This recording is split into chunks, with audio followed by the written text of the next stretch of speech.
ለሲግል አድናቂዎች እንኳን ደስ አላችሁ። የ2026 ሞዴሉ ከላይ እንደምትመለከቱት አንዳንድ ጭምጭምታዎች እየተሰሙ ይገኛሉ። አንዳንድ ለውጦችም ተስተውሏል። እንደምትመለከቱት ተሽከርካሪው ከበፊቱ ከ2025 አንጻር ሲታይ ቦዲው ተለቅ ያለ መሆኑ ተሰምቷል። በሀገር ደረጃ እንደምታውቁት ቦዲው ተለቅ ያለ ተሽከርካሪ እንፈልጋለን። በጣም ደስ የሚል የምስራች ነው። ከበፊቱ የ2025 ሞዴል ርካሽ እንደሆነ እየተጠበቀ ይገኛል። የባትሪ ቴክኖሎጂው ላይም BYD ለውጥ እንዳደረገ እየተሰማ ይገኛል። በፊት ከነበረው ከCTP ቴክኖሎጂ ወደ CTB ቴክኖሎጂ ተሸጋግሯል።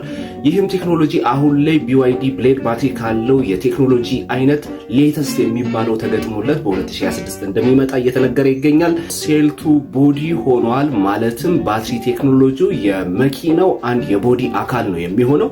ሶስተኛው ለውጥ በኋለኛው መስታወት ላይ የዝናብ መጥረጊያ ተገጥሞለታል ማለት ነው። ፊት ለፊት ላይ የነበረው ቻርጅ ማድረጊያ ፖርት አሁን ወደ ኋላ እንደተሸጋገረም እየተነገረ ነው። ፍሮንት ዊል ድራይቭ እንደነበረም ይታወቃል። የ2025 በ2026 ሬር ዊል ድራይቭ ሆኖ እንደሚመጣ እየተነገረ ነው። የኤሌክትሪክ መኪኖች ሴንተር ኦፍ ግራቪቲ ምርጥ በመሆኑ ማለትም 50-50 ስለሆነ ሬር ዊል ድራይቭ ዳገት ላይ ጥሩ ፐርፎርማንስ ያሳያል። ኦፊሻል በሆነ መልኩ ደግሞ BYD ሲያሳውቅ በዚህ ርዕስ ላይ የምመለስበት ይሆናል። እንኳን ደስ አለን፣ እንኳን ደስ አላችሁ ዳይ